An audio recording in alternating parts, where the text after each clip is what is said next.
स्वागत है आपका हॉर्नबिल टीवी भारत पे। मैं हूं आपकी एंकर के क्रिजानिया सोलो। आइए देखते हैं आज की बड़ी खबर। यूपी में सेकेंड फेज की 8 लोकसभा सीटों पर मतदान हो चुके हैं। मत प्रतिशत में गिरावट देखने में आई। चुनाव आयोग और नेताओं ने अपील भी की, लेकिन मतदान की सुष्टि संपन्न नहीं हुई। सफसद लोकतंत्र के लिए ये रवैया बहुत घातक है। इस मुद्दे पर यूपी स्टेट हेड शिव कृपाल मिश्रा ने हमारे राजनीतिक संपादक ऋषि भारद्वाज से की खास बातचीत। आइए देखते हैं। जैसा कि आप सभी जानते हैं कि लोकसभा चुनाव 2024 का आज द्वितीय चरण का चुनाव खत्म हो गया। इस द्वितीय चरण के चुनाव में चारों तरफ ये हंगामा था कि इस बार का चुनाव जो एक परसेंटेज होगा, जो वोटिंग परसेंटेज होगा, वो बढ़ेगा। चुनाव आयोग के अधिकारी, तमाम निर्वाचन अधिकारियों ने बड़ी कसरत की कि चुनाव में इस बार वोटिंग परसेंटेज बढ़े, लेकिन वो वोटिंग परसेंटेज इस बार बहुत हद तक बढ़ा नहीं सके। अगर हम उत्तर प्रदेश की बात करें तो केवल उत्तर प्रदेश में इस द्वितीय चरण के चुनाव में 5 बजे तक केवल 52.6% ही मतदान हुए, यानी कि पिछले लोकसभा चुनाव 2019 की तुलना में 7% वोटिंग कम पड़े। अब इसके पीछे हम क्या कहें? राजनीतिक शोर शराबा बेवजह, या फिर राजनीतिक नेताओं की बेमतलब की बयानबाजी की वजह से जनता में उदासीनता, या फिर सूर्य देवता की तपिश? खैर, कारण जो भी हो, लेकिन उत्तर प्रदेश में इस बार मतदान प्रतिशत 7% कम होने से कहीं ना कहीं सत्ता पक्ष के माथे पर लकीरें जरूर पड़ गई हैं।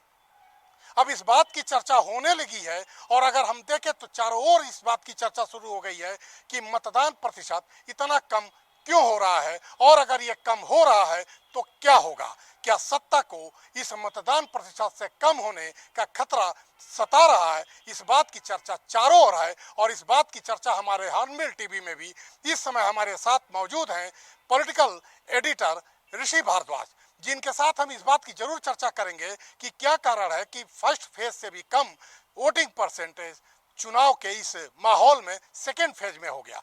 ऋषि जी, सबसे बड़ी बात यह है कि अगर देखा जाए तो जो वोटिंग परसेंटेज फर्स्ट फेज में था, सेकेंड फेज आते आते इस बार वोटिंग परसेंटेज और कम हो गया। और खासकर जहां हम कहते हैं कि वो जो वोटिंग है, जो एक खासकर जो बड़े शहरों में जो वोट होते हैं, वो कहीं ना कहीं राष्ट्रीय पार्टी की ओर जाते हैं और राष्ट्रीय पार्टी की ओर देखे जाते हैं। ऐसे में जो ये 8 लोकसभा चुनाव था, इसमें अगर 2 सीटों को छोड़ दें, एक बागपत और एक अमरोहा, तो ज्यादातर शहरी वोट थे। इसके बावजूद इसमें वोट परसेंटेज, शहरी वोट क्यों नहीं गिरे? क्या मानते हैं आप? देखिए, मेरा पूरी तरह से मानना ये है कि ये मतदाताओं की उदासीनता है। वो चाहते ही नहीं है कि वो बाहर निकले। गर्मी का तो केवल बहाना है। आप ये बताइए कि जो लोग भी नौकरी कर रहे होंगे, क्या वो कल जॉब पे अपनी नहीं गए होंगे? कल उन्होंने अपनी दुकान नहीं खोली होगी? तो इसी उदासीनता के पीछे आप क्या मानते हैं? वही मैं बता रहा हूँ ना। क्या उन्होंने कल नहीं खोला होगा अपना दुकान, या कल ऑफिस नहीं गए होंगे, या कल नहीं जाएंगे? आज ऐसी क्या कौन सी गर्मी पड़ गई? अगर आप सरकार की नीतियों से खुश नहीं है, आप सरकार बदलना चाह रहे हैं, किसी और को आप बैठाना चाह रहे हैं, तो आपको वोट देना पड़ेगा ना। और ये कोई रोज की तो बात है नहीं कि आपको हर महीने या हर हफ्ते बुला लिया जाता है वोट देने के लिए। 5 साल में एक बार आपको वोट देने जाना होता है, और सार्वजनिक छुट्टी होती है उस दिन। आप क्यों नहीं निकलते हो भाई वोट देने? मैं यही तो जानना चाह रहा हूँ कि आपको क्या लगता है कि आखिर वोट देने लोग क्यों नहीं निकले? उसका कारण ही यही है कि वो चाहते ही नहीं है कि वोट दें। उनके लिए तो वो छुट्टी का दिन है। गर्मी बाहर बहुत ज्यादा हो रही है, हम एसी ऑन करें। जैसा कि लोग कह रहे हैं कि वोटिंग अगर कम होती है तो इसका मायने ये निकाला जाता है कि ये कहीं ना कहीं सत्ता परिवर्तन की लहर है। आप इसको कैसे देखते हैं? देखिए, अटल जी की जब आखिरी वाली सरकार थी तो वोट परसेंटेज क्या था वो आप देख लीजिए, और जब मनमोहन सिंह की जिस बार वो सरकार बन के आई है उसमें क्या था।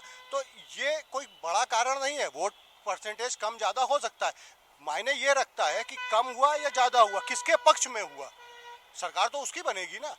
तो आज के टाइम पे आदमी जो मतदाता है उसको ये सोचना चाहिए कि अगर आप सरकार की बुराई कर रहे हो, कल को आप नीतियों की बुराई करोगे, कल को आप ये कहोगे हमारा सांसद हमारी गली में नहीं आता, हमारे मोहल्ले में नहीं आता, लाइट नहीं है, स्वास्थ्य नहीं है, बिजली नहीं, कुछ भी नहीं है, तो आप जब वोट करोगे तब ना कल को यही बात तो निकल के आ रही ना ऋषि जी कि आखिर जनता वोट क्यों नहीं कर रही है। ये उदासीनता के पीछे का आखिर क्या कारण आप मान रहे हैं, क्यों उदासीन है? ये आराम तलबी है सबसे बड़ा कारण इसका। उनको ये लग रहा है कि एक छुट्टी मिली हुई है सॉरी, उनको ये लग रहा है कि एक छुट्टी मिली हुई है।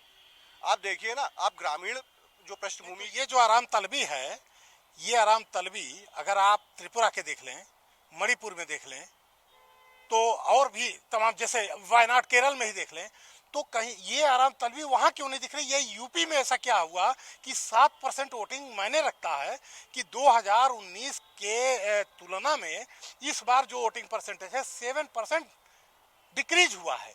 तो ये अपने आप में बहुत बड़ी बात है उत्तर प्रदेश में। तो उत्तर प्रदेश में ये आराम तलबी के पीछे आप क्या कारण मान रहे हैं? कि आप बाहर के प्रदेशों की बात ही मत करिए ना। आप ये जो 8 लोकसभा हैं, इनमें आप ग्रामीण वाला जो इलाका जुड़ा हुआ है और जो शहरी इलाका जुड़ा हुआ है, आप उन दोनों का परसेंटेज अलग निकाल लीजिए, आपको खुद नजर आ जाएगा कि आज भी जो ग्रामीण पृष्ठभूमि से आ रहा है मतदाता, उसने ज्यादा वोट किया हुआ है शहरी मतदाताओं से। तो ये कहीं ना कहीं उनकी आराम तलबी है। उनको ये लग रहा है छुट्टी एक मिली हुई है, हम एसी ऑन करेंगे, घर में बैठेंगे, मूवी देखेंगे, बच्चों के साथ रहेंगे। जिनको वोट देना होगा वो दे जाके, जिनको सरकार बदलनी हो बदले। कल हम पेपर पढ़ेंगे और कहेंगे कि यार ये देखो सरकार ने बहुत गलत कर दिया। अरे यार, आपको जब एक मौका दिया है संविधान ने, लोकतंत्र ने, कि आप आइए वोट की चोट करिए, तो आप क्यों नहीं निकल रहे हैं घर से बाहर? निकलना चाहिए ना। और ऐसा नहीं है कि आपको जबरदस्ती किसी ने घर में पैक कर रखा है। आपको छुट्टी दी हुई है, आपके ऊपर ये भी दबाव नहीं है कि आप वोट डालने जाइए चाहे ना जाइए, लेकिन दुकान जरूर खोलिए, आप ऑफिस जरूर आइए। अच्छा, एक कारण और है, जैसे कि अगर देखा जाए तो आज का जो टेम्परेचर था उत्तर प्रदेश में लगभग 42% पे पहुंच गया था। तो क्या आपको नहीं लगता कि जो इस तरह की एक धूप थी आज 42% की, उसमें वो भी एक कारण हो सकता है कि इस धूप की वजह से भी बहुत लोग नहीं निकले हों? देखिए, जैसे आपने टेम्परेचर की बात करी है, तो उस टेम्परेचर को अगर आप ये देखेंगे, दोपहर 12:10 से शाम को 4:40 तक का जो टेम्परेचर है वो आप देख लीजिए, इस बीच में बढ़ा। जबकि वोटिंग आप बताइए मुझे सुबह कितने बजे शुरू हुई होगी? 9 बजे, 7 बजे। 7 बजे शुरू हुई, 7 से 10:30 तक का आपके पास टाइम था। उसके बाद शाम को 4:30 बजे के बाद से 6 बजे तक का आपके पास टाइम था। आप चाहते तो आप वोट डालने जा सकते थे। लेकिन अब आप देखिए, चुनाव आयोग भी कह रहा है कि आप आइए वोट दीजिए, ज़्यादा से ज़्यादा वोट दीजिए। ज़्यादातर जो पोलिंग बूथ थे वहाँ पर पानी की भी व्यवस्था थी, छाँव की भी व्यवस्था थी। अब कोई आपके लिए एसी नहीं लगा देगा ना वहाँ पे। हमारे प्रधानमंत्री, हमारा मुख्यमंत्री, हमारे विपक्ष के जो बड़े नेता, यानी कि सभी कोई एक अपील कर रहा है कि आप आइए वोट दीजिए, तो देना चाहिए ना। आप किस मुंह से कल को जो है 6 महीने बाद जो है आप सरकार को जो है बुरा भला कहेंगे, जब आपने वोट ही नहीं किया है? खैर, अब इसे जनता की उदासीनता कहें या राजनीतिक शोर शराबे के बीच जनता के प्रति, जनता जो उन राजनीतिक दलों के प्रति अपनी राय रखती है, उसकी बात कहें। कुल मिलाकर अगर लोकतंत्र की हम बात करते हैं तो लोकतंत्र में अपने मताधिकार का प्रयोग न करना निश्चित रूप से लोकतंत्र को कमजोर करता है। इस बात से तो इत्तेफाक नहीं रखा जा सकता कि आखिर वो जनता, जो लोग वोटिंग करने नहीं गए, वह किस मुंह से और किस हक से लोकतंत्र की आवाज और लोकतंत्र की बात करने की बात करते हैं। निश्चित रूप से इस बात से हम इनकार नहीं कर सकते कि इनकी उदासीनता राजनीति में और खासकर लोकतंत्र के प्रति रही है। लेकिन इस बात से भी इनकार नहीं किया जा सकता कि जब भी किसी भी चुनाव में अगर वोटिंग परसेंटेज गिरती है तो उसको कहीं ना कहीं सत्ता में परिवर्तन की लहर मानते हैं। अब ये जो वोटिंग परसेंटेज कम हो रहा है, यह कितना सत्ता परिवर्तन में कारगर होगा या फिर से सत्ता बहाली होगी, यह सब कुछ समय के साथ चुनावी परिणाम बताएंगे। तब तक के लिए देखते रहिए हॉर्नबिल टीवी। मैं शिव कृपाल मिश्रा, लखनऊ। ये था खास बातचीत हमारे यूपी ब्यूरो से। वक्ता ने राजनीतिक रणनीतियों और सामाजिक मुद्दों पर अपने दृष्टिकोण को संक्षिप्त किया, जिसमें गठबंधन और प्रतिनिधित्व का महत्व उपभोक्ता को दिखाया गया। उन्होंने विपक्षी दलों की आलोचना की, जिन्होंने आरक्षण नीतियों को कमजोर कराने का आरोप लगाया और भाजपा के समावेशी दृष्टिकोण की सराहना की। स्पीकर ने कहा कि वर्तमान प्रेस वार्ता का उद्देश्य उस घटना को संबोधित कराना था जिसमें कथित तौर पर समाजवादी पार्टी के सदस्यों द्वारा उन पर हमला किया गया था। उन्होंने उम्मीद जताई कि समाजवादी पार्टी के राष्ट्रीय अध्यक्ष इस घटना के संबंध में स्पष्टीकरण देंगे। इसके अतिरिक्त उन्होंने उल्लेख किया कि उन्होंने माननीय गृह मंत्री को स्थिति के बारे में सूचित किया था और केंद्र से सुरक्षा सहायता का अनुरोध किया था। आइए सुनते हैं संजय निषद का बयान। क्योंकि जिस तरीके से हमारे जो पन्ना प्रमुख हैं, हमारे जो बूथ अध्यक्ष हैं, जिन तरीके से हमारे जो कोर बेस वोटर हैं, जो सबका साथ सबका विकास सबका प्रयास जो था, जो लाभार्थी थे, जिनके दिलों पर मोदी जी ने अपने योजनाओं के माध्यम से, चाहे वो 80 करोड़ लोगों का इलाज देने का हो, चाहे इलाज देने का हो, मकान हो, जिसको भी लाभ दिया था, वो सारे लोगों ने एहसास किया कि नहीं, कोई भी अगर हमें सुबह शाम का भोजन खाना अगर फूल कमल का फूल दे रहा है, तो अगर हमें फूल खिला रहा है सुबह शाम का खाना, तो हम भी कमल को खिलाएंगे। दूसरा है कि जिस तरीके से जिस तरीके से हमारे वोटर बाहर आ रहे हैं और विपक्ष विहीन है, जब विपक्ष है ही नहीं तो उदासीन है उनके जो वोटर हैं, उनके कुछ बचे कुचे उनके समर्थक हैं, उन्होंने मान लिया कि जब जीतने वाले नहीं हैं, हमारा कोई प्रधान है ही नहीं विपक्ष में, तो वोट क्यों डालने जाएं इसका। और दूसरा, जिस तरीके से रामपुर और हम लोगों ने आजमगढ़ उपचुनाव जीता था, उसी तरीके से कन्नौज और हम मैनपुर भी जीतेंगे। ये आप लोगों को भरोसा दिलाते हैं इस वोटिंग के हिसाब से, जो समाज का समर्थन है देश का है। तीसरा, समाजवादी पार्टी गुंडा राज का, गुंडों के सहारे पलना बढ़ना, गुंडों के सहारे काम करना। जिस तरीके से पहले इतिहास रहा कि बहन माइती के खिलाफ उनके गेस्ट हाउस कांड हमला होना, आपने देखा होगा मुजफ्फरनगर के दंगे में जिस तरीके से दंगा करा के मासूमों को किस तरीके, उसी तरीके संत कबीरनगर में एक शादी विवाह में जाने का, जहाँ एक मेरी बिरादरी की गरीब बेटी का, वो क्या नाम है, उसका बरमाला का समय हो, और उस समय आके गुंडे हंगामा करें और उस पीरियड में आकर जो है अब शब्दों का व्यवचार करें, फिर हमला करें, जानलेवा हमला करें। वो तो हम लोग भी चूँकि डॉक्टर हैं, लिबरल निषाद राज के वंशज हैं, उसकी वजह से मैंने अपने सिपाहियों से कहा, भाई देखो निषादों का गांव है, आक्रोशित हो जाएंगे और ये भीड़ है बारात की और उसको कुछ अप्रत्याशित घटना हो जाएगी, इसलिए उसे तुरंत पुलिस के हवाले करो, पकड़ के लाके। तो हमने सब सुरक्षित उसे पुलिस के हवाले कर दिया। हमला हुआ था, मेरे समाज पर हमला था, और इसका जवाब हमारा समाज जो है वोट के समय देगा। और उनके शीर्ष नेतृत्व को फिर से अपील करना था कि ऐसे गुंडों पर लगाम लगाएं, नहीं तो समाजवादी पार्टी की तरफ हो जाएगा। इनका इतिहास रहा है कि बहन जी के ऊपर हमला रहा, जब मुख्यमंत्री पर हमला हो सकता तो मैं तो मंत्री हूँ, और हमारी जो सुरक्षा है वो Z+ की बढ़ाई जाए। हमको लगता है कि शीर्ष नेतृत्व सुन रहा है और जल्दी हो जाए। लेकिन हमें दूसरे प्रदेशों में आना जाना पड़ता है, तो प्रदेश की सुरक्षा दूसरे प्रदेशों में शून्य हो जाती है। तो निश्चित रूप से हमें सेंट्रल हम उनके राष्ट्रीय अध्यक्ष है, प्रदेश राष्ट्रीय स्तर पर मछुआरों का नेतृत्व करते हैं, दूसरे प्रदेशों में पार्टी खड़ी बड़ी है, तो हमें केंद्र से सुरक्षा मिले जिससे हम सुरक्षित रहें। चूँकि हमारे जितने नेता रहे हैं, महेंद्र सिंह राजपूत, धनीराम वर्मा, रघुवर वर्मा, मनोहर लाल जयपाल कश्यप, जोरी बेद, हमारे जो पूरन देवी, जमुना निषाद, ये जितने नेता रहे हैं पिछली सरकारों ने, तो हमारी सुरक्षा केंद्र से दी जाए। और उस पर विचार करने के लिए मिला भी था गृह मंत्री से, और गृह मंत्री ने आश्वस्त किया था मैं जल्दी करवा दूंगा। आज लखनऊ में एक और बड़ा IPL मुकाबला होगा। इकानी स्टेडियम में लखनऊ और राजस्थान टीम के बीच मैच होगा, जो शाम 7:30 बजे शुरू होगा।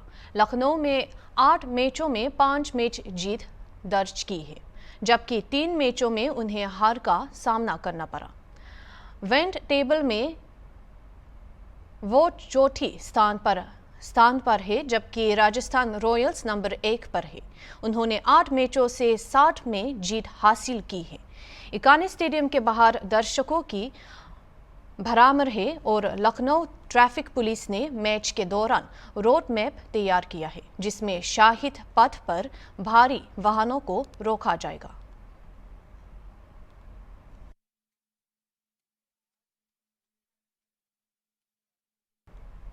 26 अप्रैल को बारामूला जिले के सोपर इलाके में आतंकवाद और सुरक्षा बलों के बीच गोलीबारी हुई। छिपे हुए आतंकियों को खत्म कराने के लिए सर्च ऑपरेशन चलाया जा रहा है। आईजी कश्मीर विजय कुमार के मुताबिक 2 आतंकी मारे गए हैं। भारी मात्रा में हथियार, गोला बारूद और आपत्तिजनक सामग्री बरामद की गई है। उनमें से एक को पकड़ लिया गया है और उसकी पहचान सैफुल्लाह के रूप में की गई है। इससे पहले 25 अप्रैल को भारतीय सेना और जम्मू कश्मीर पुलिस ने बारामूला के उरी में संयुक्त सर्च ऑपरेशन चलाया था। ऑपरेशन के दौरान एक संदिग्ध को पकड़ा गया। कल शाम को सुरक्षा बलों को एक इतला मिली थी कि यहाँ सोपोर में एक इलाका है, वहाँ पे 2 टेररिस्ट के होने की आशंका है। उस दौरान जब कॉर्डन सर्च ऑपरेशन चल रहा था तो अंदर से टेररिस्ट ने जो है सुरक्षा बल की टुकड़ियों पे हमला करा, जिसके बाद ये ऑपरेशन की शुरुआत हुई। कल शाम के बाद पूरी रात ये ऑपरेशन चलता रहा और आज देर दोपहर तक ये ऑपरेशन पूरा कंक्लूड हुआ है और सैनिटाइज करने के बाद ही सुरक्षा बलों ने उस इलाके का जो मुहासरा है वो छोड़ा है। तो इसमें 2 जो टेररिस्ट हैं वो न्यूट्रलाइज किए गए हैं और उनसे भारी मात्रा में जो है आर्म्स एमुनिशन जो है जब्त किया गया है और उनसे बाकी इंक्रिमिनेटिंग एविडेंस भी मिले हैं। अभी उनकी शिनाख्त और पुख्ता की जा रही है, बट उनमें से एक का जो कोड नेम सैफुल्लाह जाना जा रहा है। इसमें हमेशा से अपील रहेगी कि ऐसी जब साइट्स हैं उससे दूर रहें, अपने आप को जो है पुलिस को पूरा ताउन दें जब पुलिस ऐसी जगह पे आती है और लोगों को इवैक्यूएट सेफ प्लेस पे करती है, और इन जगहों पे जल्द से जल्दी जो है सेफ लोकेशन अख्तियार की। ये बिल्कुल ये पुलिस की एक एसओपी का हमेशा से पार्ट रहता है कि ऑपरेशन से पहले जो है हमारी सिविलियंस के प्रति भी जो जिम्मेवारी रहती है कि उनको सेफ लोकेशन पे पहुंचाया जाए। तो उसमें एक बहुत ही इम्पॉर्टेंट पार्ट रहता है इवैक्यूएशन करना। ये ऑपरेशन से थोड़ा सा ज़्यादा टफ भी होता है क्योंकि लोगों को, बच्चों बुजुर्ग होते हैं बीच में, उनको सेफ जगह पे कांग्रेस के राष्ट्रीय अध्यक्ष मल्लिकार्जुन खड़गे ने भाजपा सदस्यों द्वारा पूर्व कांग्रेस नेताओं के बारे में भावनाएं व्यक्त कराने पर निराशा व्यक्त की। उन्होंने सवाल किया कि कांग्रेस द्वारा पोषित वो लोग अगर 30 या 40 साल तक पार्टी में प्रतिकूल रहे तो फिर उसमें क्यों बने रहे। खड़गे ने स्वतंत्रता संग्राम में निहित कांग्रेस के संस्थापक सिद्धांतों पर जोर दिया और इसके तुलना मोदी के नेतृत्व पर भाजपा के फोकस से की। जो चीज उन्होंने कहा एक भी उसमें अनुष्ठान में नहीं लाया, इम्प्लीमेंट नहीं हुआ। फिर भी बोलते हैं मोदी जी बहुत कुछ काम किए, देश के लिए बहुत कुछ बढ़ाए, ये वो बातें बोलते हैं। मैं ज्यादा बोलने नहीं चाहता क्योंकि ये देश को आजाद कराने वाले लोग कांग्रेस के हैं और कभी बीजेपी इस देश के आजादी के लिए लड़ी नहीं और इस देश के डेवलपमेंट के लिए कभी नहीं लड़ी। लेकिन फिर भी इस देश को बनाने में हम लोग हैं तो पैट्रियोटिज्म की बात बहुत करते हैं। पैट्रियोटिज्म की बात इतनी करती है कि नेहरू भी उनके सामने कुछ नहीं है, इंदिरा गांधी जी भी कुछ नहीं है और लाल बहादुर शास्त्री जी भी उनके सामने कुछ नहीं है। सब कुछ है मोदी।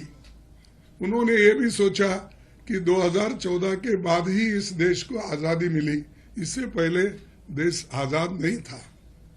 ये क्योंकि उनके बातों से ऐसा लगता है और मुझे दुख इस बात का होता है कि जो लोग कांग्रेस में फले फूले लीडरशिप बना लिए वो लोग भी वही कहते हैं, अरे भाई इतना बुरा कांग्रेस था तो अपनी जिंदगी के 30 साल 20 साल 25 साल 40 साल क्यों घुमाया अननेसेसरली। उसी वक्त अगर जाते आप तो बहुत अच्छा था। लेकिन वो लोग भी, उनको भी क्या हो गया मुझे मालूम नहीं, लेकिन वो लोग भी आज इंदिरा गांधी जी को, सोनिया गांधी जी को, राहुल गांधी जी को क्रिटिसाइज करते फिरते हैं। किसानों के रेल नाकाबंदी के 11वें दिन 1857 ट्रेन प्रभावित हुई। 753 रद्द की गई और 150 को समय से पहले संपन्न कर दिया गया। बिना कोई अपडेट के स्टेशनों पर यात्रियों को कष्टकारी परिस्थितियों का सामना करना पड़ा है। प्रयासों के बावजूद व्यवधान जारी है, जिसके कारण वारिश जिले मजिस्ट्रेट नवीन कुमार ने अपडेट के लिए रेलवे हेल्पलाइन 139 का उपयोग कराने का सुझाव दिया है। बढ़ते तापमान के कारण देरी हो रही है, जिससे उन यात्रियों को निराशा हो रही है जो दूसरों के असुविधा को कम कराना चाहते हैं। देखिए, आज सुबह 6 बजे तक लगभग 1660 गाड़ियां प्रभावित हो चुकी हैं, जिसमें 753 ट्रेनें कैंसल्ड हैं और 757 ट्रेनें डाइवर्ट हैं एंड अप्रॉक्सीमेटली 150 प्लस ट्रेनें जो हैं वो शॉर्ट ओरिजिनेट और शॉर्ट टर्मिनेट होकर चली हैं। इसके अलावा 196 फ्रेट ट्रेन भी है, मालगाड़ी, जिसे हमें डाइवर्ट करके या कंट्रोल करके चलाना पड़ा है। तो अभी तक टोटल रिपरकशन जो है 1857 गाड़ियाँ भी प्रभावित हुई हैं। अभी बताया जैसे आपको, total mail express 1237 mail express ट्रेनें इफेक्ट हुई हैं और 424 पैसेंजर ट्रेनें। पैसेंजर ट्रेनें 412 गाड़ियाँ कैंसिल हैं और मेल एक्सप्रेस 341 कैंसिल है। देखिए, पैसेंजर्स को तो हम रेगुलर थ्रू सोशल मीडिया, इसके अलावा जो हमारा PRS का बल्क SMS सिस्टम है, इसके थ्रू हम मैसेज भेज रहे हैं, अवेयर करा रहे हैं कि वो ट्रेनों का टाइम देख के ही स्टेशन पे आएँ। इसके अलावा कुछ गाड़ियाँ ज़रूर है कि सिंगल लाइन सेक्शन में चलने के कारण देरी से चल रही हैं, तो पैसेंजर इनकन्वीनियंस थोड़ा हो रहा है।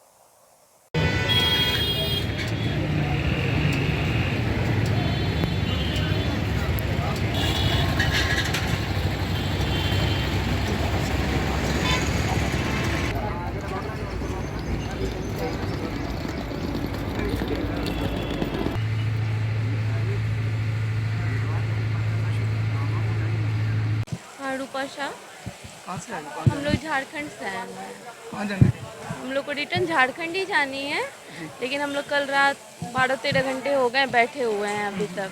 छोटे छोटे बच्चे हैं, दिक्कत आ रही है, ना सोने की जगह है, रात से जगे हुए हैं। अब ट्रेन आएगी, अब ट्रेन आएंगी, इंक्वायरी मिल नहीं रही है। हम लोग बहुत परेशानी में हैं। बताया जा रहा है कि क्यों कुछ ट्रेन ये इसका अपडेट कुछ नहीं है, कहाँ ट्रेन है वो भी नहीं पता चल रही है। ट्रेन का रूट चेंज कर दिया गया है, जहाँ से हम लोग को लेना था वहाँ से ट्रेन मिली नहीं, फिर हम लोग को अम्बाला आना पड़ा, जिस कारण हमको बहुत परेशानी है। अम्बाला कैंटे से कहाँ जाना आपको? किशनगंज। क्या प्रॉब्लम है आपको? ट्रेन क्या बता रहा है? ट्रेन लेट बता रहा है 4-5 घंटे, पता नहीं कब आएगा नहीं आएगा, कोई गारंटी नहीं है अभी इसका। तो क्यों लेट बताया जा रहा है आपको? कुछ मैसेज है? अभी ये मैसेज नहीं बता रहा है कि क्यों लेट है, नहीं है, ये कहने को हम। परेशानी हो रही? हाँ, परेशानी तो हो रही है। बच्चों के साथ कैसे क्या क्या परेशानी है? परेशानी लेट बता रहा है गाड़ी, सुबह से अभी कुछ खाया पिया नहीं हूँ, 3-4 घंटे बैठे हूँ।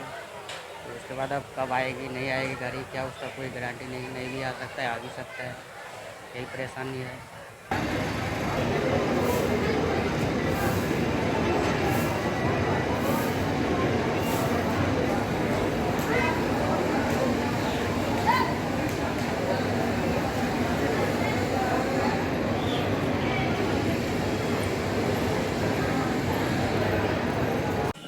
झारखंड बोकारो स्टेशन से क्या प्रॉब्लम आ रही है आपको? आए थे कुछ ज़रूरी काम से, फिर वापस जाना है, तो वही ट्रेन का इंतज़ार हो रहा है, अभी तक आया नहीं। कल से हम लोग यहाँ पे वेट कर रहे हैं ट्रेन का। कब से बैठे हो आप स्टेशन में? कल रात से। क्या बताया जा रहा है ट्रेन के बारे में? अपडेटेड ठीक से नहीं हो पा रही है, कभी लेट से जहाँ से खुलना था वहीं से लेट से खुली है ट्रेन, फिर बीच बीच में धीरे धीरे रुक के आ रही है, इस वजह से अभी तक पहुँची नहीं है। कारण बताया जा रहा है आपको क्यों लेट हो रही है? अब कारण तो कुछ नहीं बताया जा रहा, उधर से कुछ अंदरूनी प्रॉब्लम होगा, इस वजह से लेट हो रही है। अभी तो जाके इंक्वायरी में पूछा गया तो बोले कि अब थोड़ी देर में आ जाएगी। परेशानी तो होती है बच्चों के साथ में, लेकिन अपने परेशानी आदमी किसको बयां करे, खुद ही झेलना पड़ेगा। अभी के लिए इतना ही। देखते रहे हॉर्नबिल टीवी।